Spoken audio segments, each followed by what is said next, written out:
अस्सलाम वालेकुम नाज़रीन, मिली वॉइस का डेली बुलेटिन कौमी शबरोज़ में आपका इस्तक़बाल है। मैं अब्दुल वहाब। मुल्क भर से अहम खबरों की तफसील से खबर पेश है। चंद सुर्खियाँ। 43 साल कश्मीरी नौजवान 11 साल कैद के बाद रिहा, भारतीय अदालत ने बेगुनाह करार दिया। भारत में मजहबी दीवारों के दरमियान 20% मुस्लिम हुए हैं तासुब परस्ती का शिकार, अमरीकी प्यू रिसर्च सेंटर की तहकीक में एतराफ़। वैक्सीन लगवाने के बाद उत्तर प्रदेश में आंखें हुई ज़ाय, अदालत ने मुआवजे पर गौर करने के इंतजामिया को दिया हुक्म। दिफाई मुलाजिमीन के एहतजाज का सुनकर घबराई सरकार, जारी किया एहतजाज न करने का हुक्म। और जनता पर फिर मोदी सरकार की महंगाई की मार, सिलेंडर की कीमत 25 रुपये बढ़ाई गई। यूएपीए कानून के तहत 11 साल कैद की मुश्किलात झेलने वाले कश्मीरी नौजवान को गुजरात अदालत ने बाइज्जत बरी कर दिया है। 43 साल कश्मीरी नौजवान बशीर अहमद उर्फ एजाज बाबा रिहाई के बाद श्रीनगर पहुंच गए हैं। अहमदाबाद के एडिशनल सेशन जज SA नाकिम ने इंसदाद दहशतगर्दी फोर्स के इस मुकदमे को खारिज कर दिया कि नज़ीर बाबा हिजबुल मुजाहिदीन से वाबस्ता थे। जज ने कहा कि कोई सबूत नहीं मिला है कि एजाज का इलेक्ट्रॉनिक गैजेट के जरिए अस्करी अनासिर से रब्ता था। अदालत ने कहा कि इस्तिगासा जज्बाती दलील पर इन्हिसार करता है और किसी शख्स को सिर्फ अनारकी के खौफ से ही कसूरवार ठहराया नहीं जा सकता। बशीर अहमद को साल 2010 में मुस्लिम नौजवानों को तरबियत के लिए पाकिस्तान भेजने और भारत में अस्करी सरगर्मियों को फैलाने के इल्ज़ाम में गिरफ्तार किया गया था। एजाज बाबा फरवरी 2010 में अहमदाबाद के एक इंस्टीट्यूट में तरबियत के लिए श्रीनगर से गुजरात गए थे, जहाँ 13 मार्च 2010 को आनंद नगर इलाके से उन्हें गिरफ्तार किया गया था। सिक्योरिटी जेल में उन्हें तशद्दुद का निशाना भी बनाया जाता रहा। एजाज के दौरान क़ैद 2017 में उनके वालिद का इंतकाल हो गया।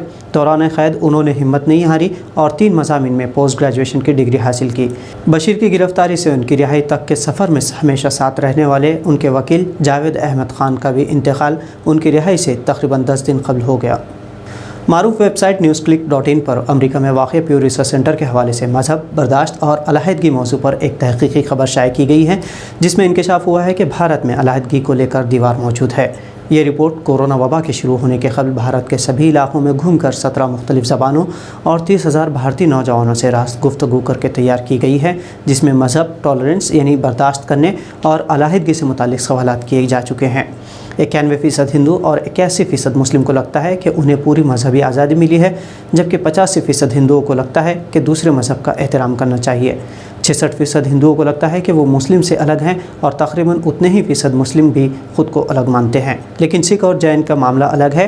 तकरीबन 2/3 जैन और सिख मज़हब को मानने वाले अफराद को लगता है कि वो हिंदू धर्म से ज़्यादा करीब है। भारत की 80% आबादी हिंदू है और इसका तकरीबन 64% हिस्सा मानता है कि सच्चा भारतीय होने के लिए हिंदू होना ज़रूरी है, जबकि 95% मुस्लिम आबादी मानती है कि उन्हें भारतीय होने पर ज़्यादा फ़ख्र है। कोविड-19 से बचने के लिए एहतियाती टीका लगाने के बाद एक फ़र्द की आंखें ज़ाय होने के मामले से उत्तर प्रदेश में तशवीश की लहर दौड़ गई है। खबर यूपी के बदायूं ज़िले की है, जहां एक सरकारी मुलाजिम की बीवी ने दावा किया है कि वैक्सीन लगवाने के बाद उसकी आंखें ज़ाय हो गई। खातून की पिटीशन पर इलाहाबाद हाई कोर्ट ने बदायूं डिस्ट्रिक्ट मजिस्ट्रेट से जाँच के बाद कानूनी तौर पर मुआवजा दे सकते हैं या नहीं जानने को कहा है। प्रभा मिश्रा नामी खातून ने पिटीशन में दावा किया है कि उनके शोहर ऐश्वर्य कुमार शर्मा सरकारी मुलाजिम हैं और उन्हें कोविड-19 का टीका लगवाने के बाद उनकी आंखों की रोशनी चली गई। खातून के मुताबिक शर्मा ने वैक्सीन लगवाने वाले अफसरान को इस सिमत में आगाह भी किया था, लेकिन अफसरान ने उनकी बात नहीं सुनी। कोविशील्ड के कैंप में शर्मा को टीका दिया गया, जहां से वापसी के बाद उन्हें तेज़ बुखार आने लगा और शदीद सर दर्द के बाद उनकी आंखें लाल होकर साए हो गई। मिश्रा ने दावा किया कि टीका लगवाने से कबल उनके शोहर पूरी तरह सेहतमंद थे। हालांकि शर्मा को उनकी आंखों के लिए एम्स अस्पताल भी ले जाया गया, लेकिन डॉक्टरों ने बीनाई से हमेशा महरूमियत का जवाब दिया। अदालत ने मामले की जाँच डिस्ट्रिक्ट मजिस्ट्रेट को सौंपते हुए मुतासरा ख़ानदान को क्या मुआवजा दिया जा सकता है, इस बारे में मालूमात पेश करने को कहा है। ऑर्डिनेंस फैक्ट्री बोर्ड के मुलाजिमीन ने हाल ही में हुकूमत के खिलाफ बड़े पैमाने पर एहतजाज करने का ऐलान किया था। हुकूमत ने एहतजाज को रोकने के लिए दिफाई शोबे में काम करने वाले मुलाजिमीन व अफसरान किसी भी तरह की हड़ताल और एहतजाज में शामिल नहीं हो सकेंगे, इस तरह की हिदायत जारी की है।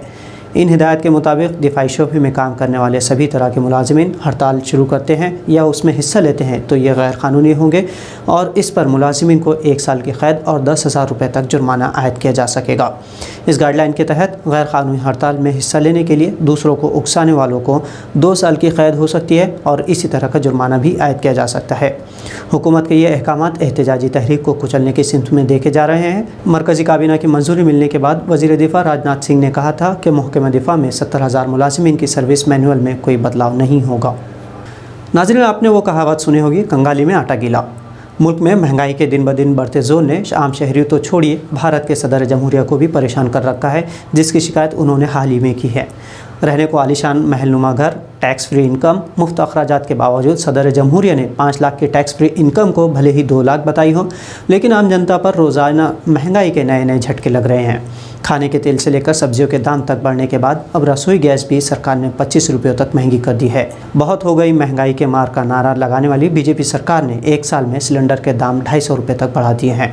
تازہ مہنگائی میں ایک سلنڈر کی قیمت 25 روپے 50 پیسے تک بڑھائی گئی ہے، جس سے سلنڈر کی قیمت ممبئی میں 835 روپے تک جا پہنچی ہے۔ پچھلے 6 مہینوں میں رسوئی گیس کی قیمت میں 140 روپے اور کمرشل سلنڈر پر 76 روپے تک اضافہ ہوا ہے۔ اب تک پیٹرول کی قیمتوں میں اضافے سے پریشان عوام کو کھانے کے تیل میں بھی 50% تک اضافہ دیکھا گیا ہے۔ کورونا جیسی وبا میں ملک میں مہنگائی کی شرح 12.94% تک پہنچ چکی ہے، جبکہ حکومت سینٹرل وسٹا پروجیکٹ کے نام پر ہزاروں کروڑ روپے نئی پارلیمنٹ عمارت بنوانے میں مصروف ہے۔ حال ہی میں CMIE کی رپورٹ میں کہا گیا تھا کہ کورونا کے دوران 97% لوگوں کی آمدنی گھٹ چکی ہے۔ تو ناظرین، یہ تھی ملی وائس کی بھارت سے اہم قومی خبریں۔ اس کے علاوہ دیگر عالمی خبروں کے لیے آپ ملی وائس کو فیس بک اور ٹویٹر پر بھی فالو اور سبسکرائب کر سکتے ہیں۔ عبدالوہاب کو اجازت دیجیے، اللہ حافظ۔